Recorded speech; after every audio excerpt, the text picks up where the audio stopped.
Welcome to You Make the Difference. I'm Wanda Walker, and I have as my guest today Patty Youngblood, who's the president of United Way of West Georgia.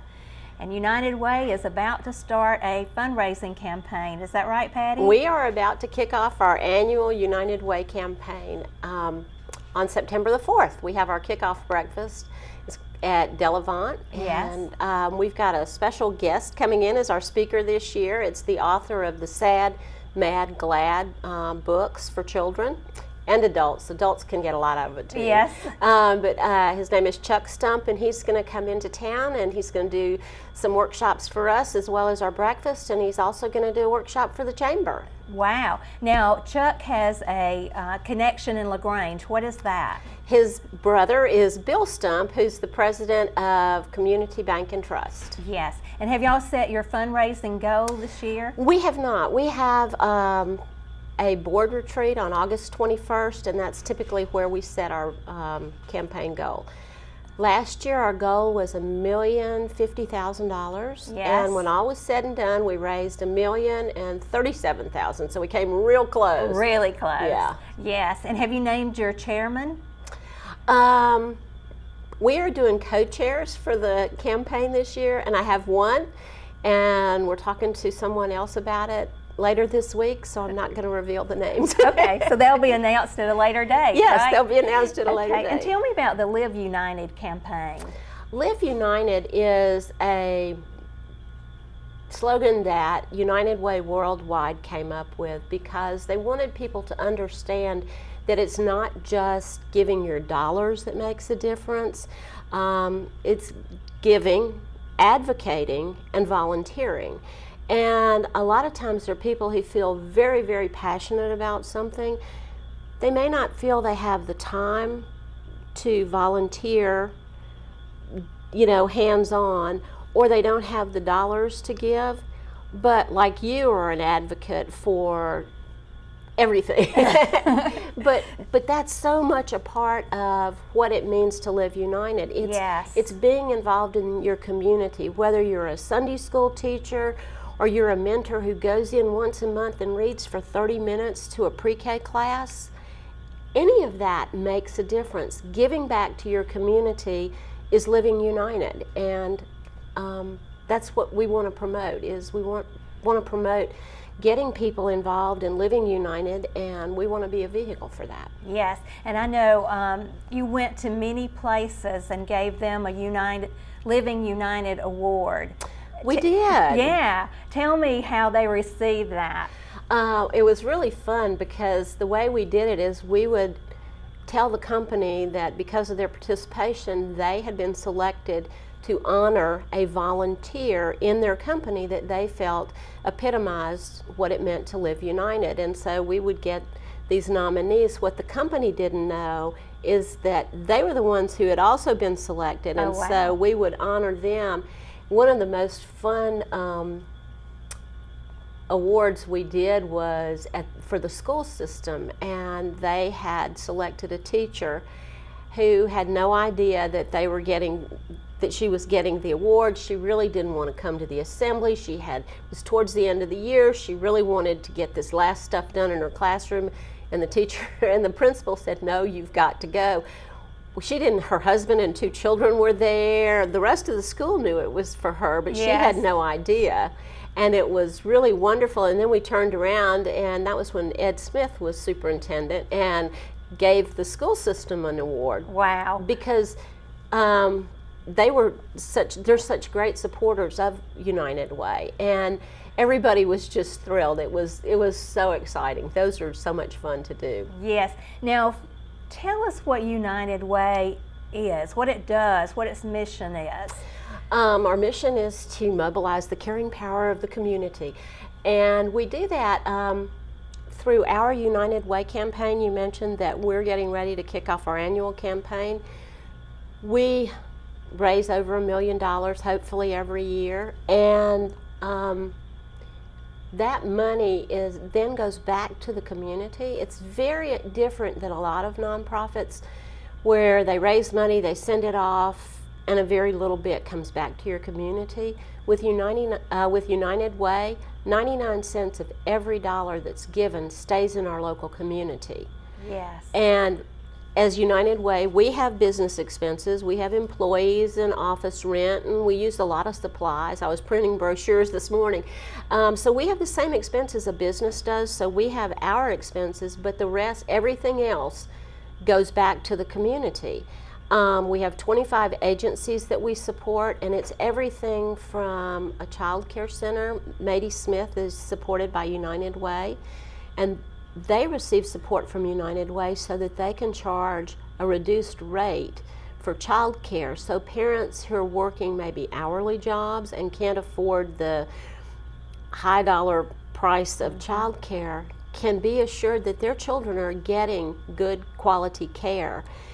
And all the way up to senior companions, where we have low-income seniors who actually are a stipend volunteer, and they go in and provide respite care for people who are caring for their elderly family members. Yes. So you have organizations that you support that take us from birth all the way up to when we leave, right? That's right. Well, Debbie Burdett's got a great phrase, it's womb to tomb. But Yes.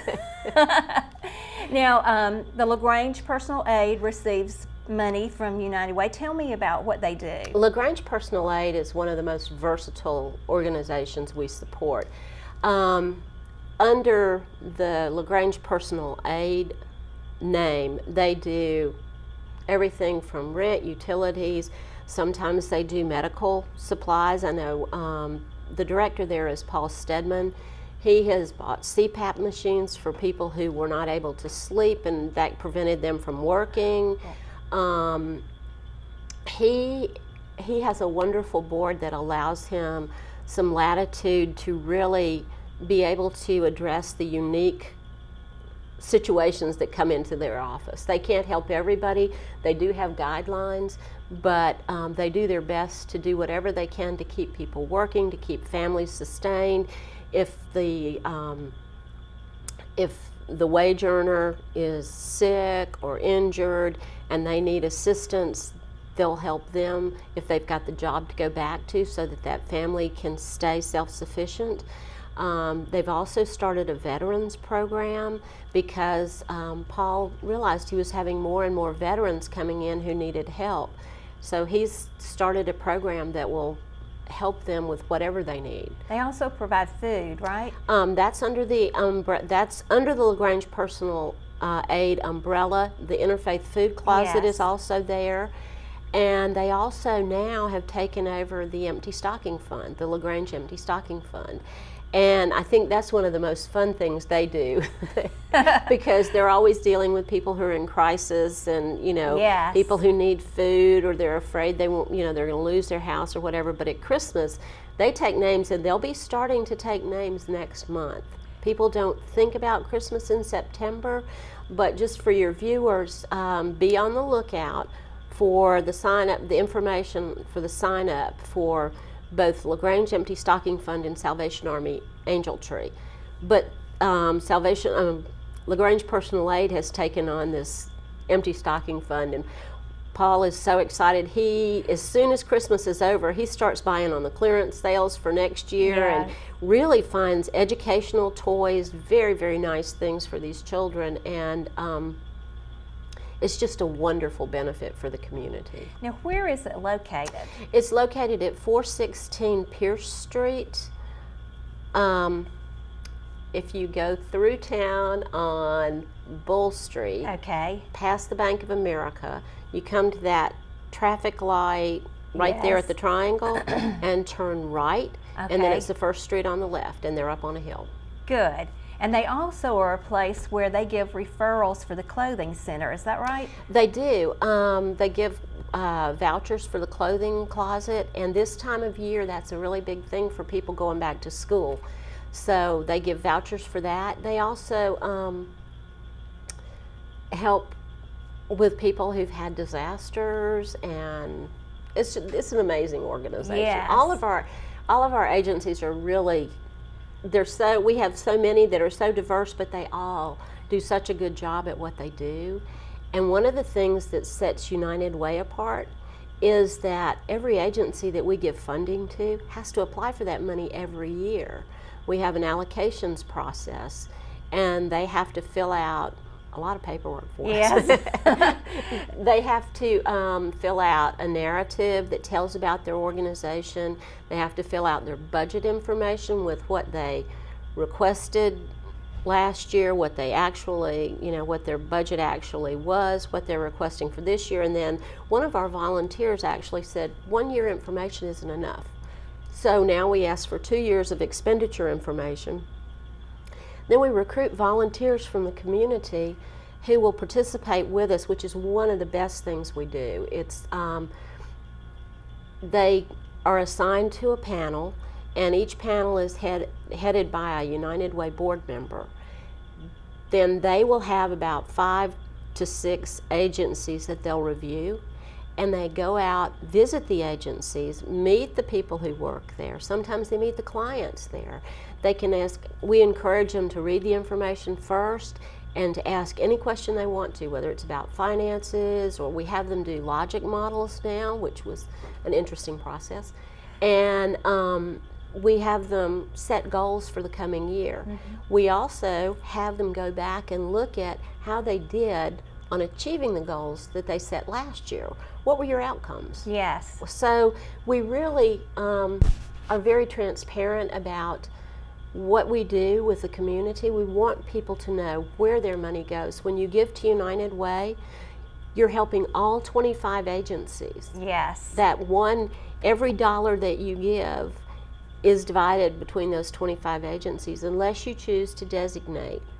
And then your money goes to the agency that you designate it to. Yes, so you're really making sure that the agencies that you give money to are effective in what they're doing. Yes, and we've come up with, our board chairman this year is Steve Will from Kimberly-Clark. Uh-huh. And the first year he was on our campaign cabinet, he said, okay, I want to know if you're accountable, effective, efficient, and transparent. And we went, oh yeah. That's a tall order. What do you need from me? What do you do? What do you need from me? Can I trust you? Uh-huh. Can I trust you, and what do you need from me? And that year we built a whole United Way kickoff presentation out of those questions, because we felt like if he wanted to know, the community probably wanted to know as well. And if United Way is not all those things, I would not encourage you to support it. Yes. We have an audit every year, full-blown audit with every receipt that we have and every bill we've paid and all of our board minutes, and a regular full-blown audit, because we manage over $1 million a year. Yes. And I had someone call me who was an elected official, and he was asking me about my budget, and I said, if you've got about 30 minutes, if you can come up to my office, I'll go over our whole audit with you. And he said, you do that? I said, absolutely. That's anybody's information. We are a public trust. I mean, I'm a steward of public funds. That's right. Private funds Yes. that are donated for public use. So I want anybody who has a question to give me a call. We have lots of copies of our audit. Yes. Well, Patty, I want to ask you about early learning. I know United Way is involved with early learning, and tell me about a couple of groups that you're supporting. Early learning has always been a passion of mine, and when I guess it was 2 years after I started here with this United Way, we started Success by Six program, which is a national initiative started by United Way and Bank of America over 40 years ago. And it was really to get everybody who had anything to do with early learning around the same table. Yes. Because we have so many groups who work with early learning who didn't know what the other one were doing. We have WIC, and we have child care centers, and we have Babies Can't Wait, and we have preschools, but nobody was talking to anybody else. So our first goal was just to get all those people around the table. United Way hired a coordinator, and that was the start of our involvement in early learning. Then when they did the Excellence in Education program, they asked us to through Success by Six to head the focus area on early learning. And there's a whole lot of research out there that shows that 90% of a child's brain development occurs before the age of 4. Wow. And people traditionally have thought, oh, we'll just send them to, have babysitting, Yes. and then when they get to school, they'll start learning. Well, now we've learned that all of those synapses and stuff really start when the baby is born. It's so important for reading to children and things like that. So, to your question, Success by Six is one of the organizations we support. And then in 2008, the Governor's Office of Children and Families came out with an RFP for a grant, and we had a committee together, and in order to decide where we needed to apply, because it was from 0 to 19 and broken into 4 different categories: healthy, safe, growing, and educated. So you had quite a few choices, and we decided to do a matrix with all of the agencies we have currently in our community and see where the gaps were. Yes. And the gaps were in early learning. We could remediate a child when they got to kindergarten, but we weren't, other than pre-K, we really weren't doing anything to help that child be ready to learn when they got to school. So we wrote a grant for a program that incorporated parents as teachers as the main. It's a home visitation program.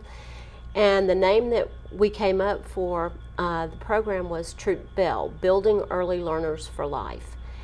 As I said, it's a home visitation program. We have 3 parent educators, and they go into the homes of families who have children from birth to age 5 at least once a month, and they work with the caregiver and the child, teaching the caregiver how to be the child's first best teacher. And a lot of parents, kids don't come with instruction manuals. That's right. That's right. Don't we wish they did? Yes, and I would have loved to have had somebody come to my house and help me. Well, and people think that it's a low-income program. It's not. My son's an engineer, and my daughter-in-law is an attorney.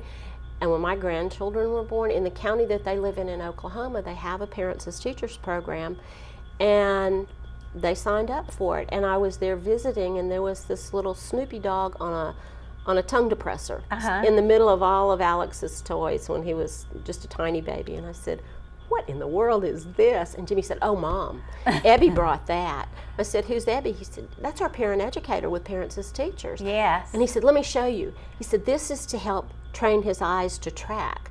Now here's my engineer son down on the floor, his baby's doing on the floor, and he's showing me how this little Snoopy dog helps his son's eyes track. Yes. Learn to track.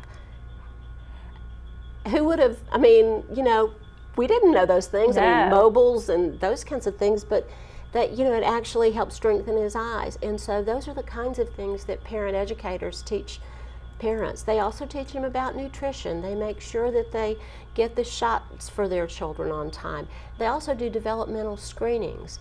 And these help them know if the child is developing as they should. If there's a problem, then they make a referral to a local agency, one of those ones we got around the table in the very beginning.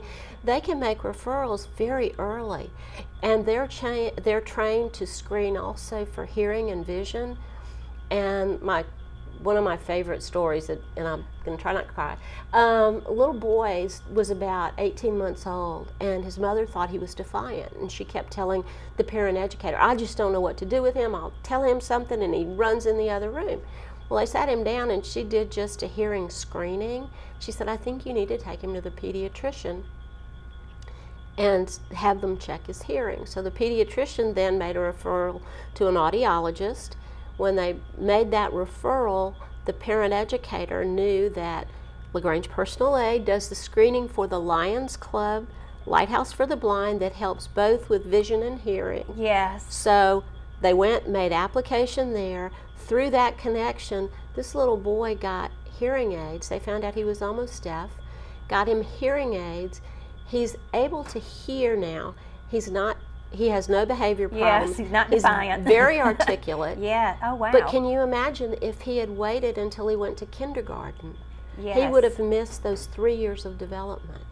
that's the difference it can make in a child's life. Yes, and talking about him being articulate, sometimes when you have a hearing problem, you can't hear what people are saying, so it's surprising that he's very articulate. Because when he started hearing, he was old enough to mimic the sounds that he was hearing. Wow. All right. Now, one of the things that you told me before the show is that when people want to know about these services, they can call your office, right? Right. Our office operates as an information and referral service for the community. Yes. We try to know as many different things as we can that are going on, things that might help people. I mean, they don't have to be supported by United Way. That's one of the things that I really try to do, is make our services as inclusive as we can. We may not be able to fund everybody, but we can help people know about services, make referrals. We work with a couple of organizations together that don't support that aren't supported by United Way financially. Yes. But they're supported because we work together as a collaboration in the community. Yes, because that is the goal, to work together as a community. And I know there's so many meetings that I go to that people say, we don't even know what all's available in our community. And there's a huge amount of resources here. And people need to know how to tap into those. Right. Yes. And so, I know one time I came to your office and you gave me a list of resources. It's a long list of resources. Extensive. Yes, very extensive. And you said Gayla, who works at your office, is able to just really assess the situation and let people know what agencies are out there that can help them. Right. And that's really good. And one of the things that we wanted to talk about is, I know your staff is not a huge staff, right? No. So tell me about your staff, and also how you're able to get so much done with such a small staff. Well, there are actually 3 of us who work just for United Way. I'm the president. Sharon Alford is the vice president of finance and development, so she works with campaign and our database and processing all the pledges and contributions and everything. And Gayla Ritchie is the office administrator, and her job primarily is to answer the phone and make referrals. And then we have Gail Gordon, who's our Success by 6 coordinator. Yes. And we have a Success by 6 parent educator as well, and that's Pam Vaughn. That's our staff. And then we have a volunteer board. I'm an employee of the board. I work for them, and in turn for the community. And we have, as I said, Steve Wilson, mill manager at Kimberly-Clark. He's our board chairman. We have people from LaGrange College. We have all from industry, from banks. We have community volunteers who all serve on our board and guide the direction for the United Way. Now tell me about Mary Market. Oh, good. I was hoping you'd ask.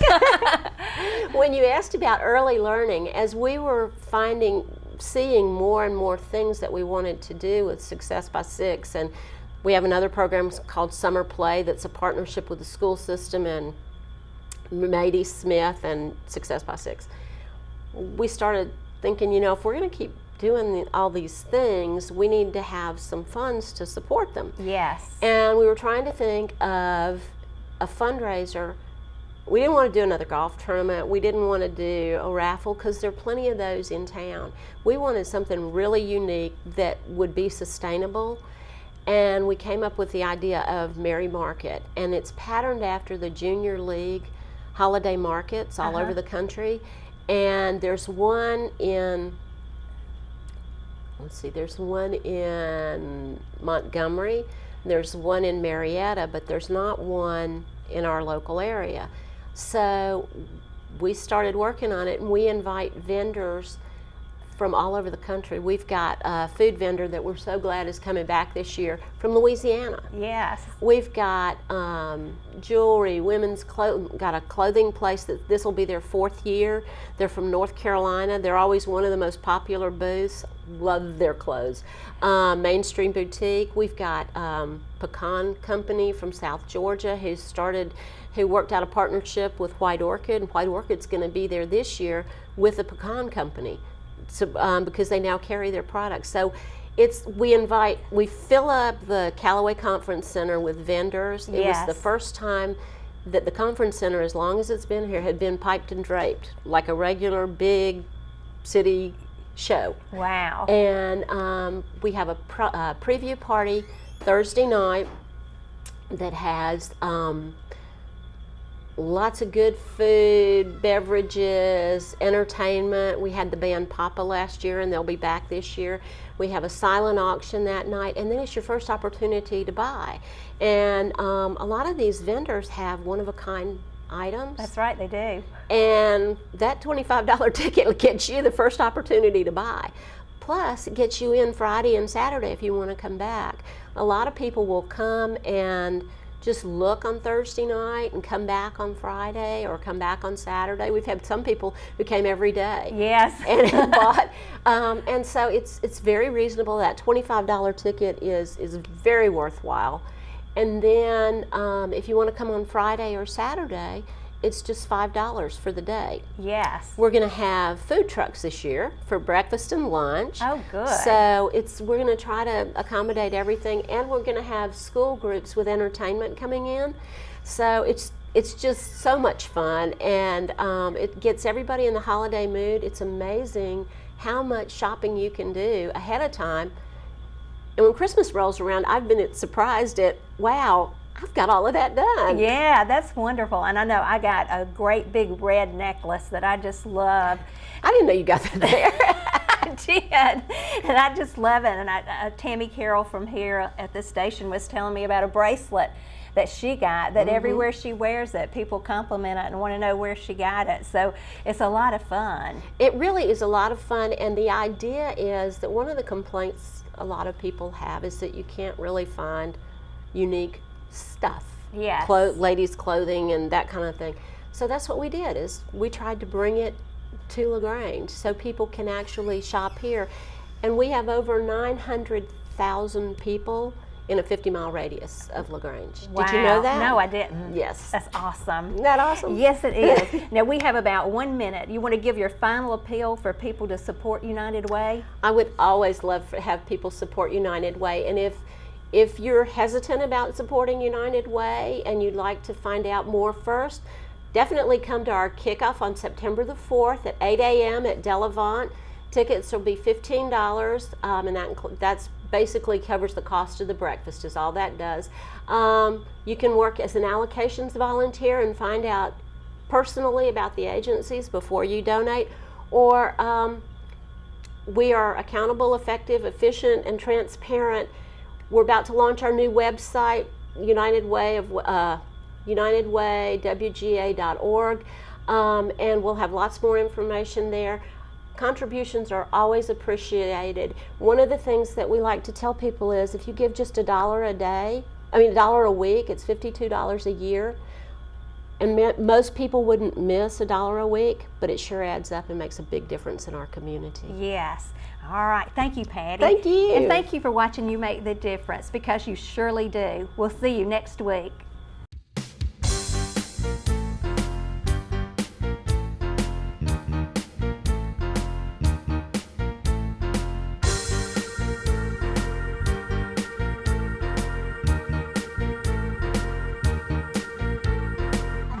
Got a promise from heaven. It's a year of replevin. Got a promise from heaven.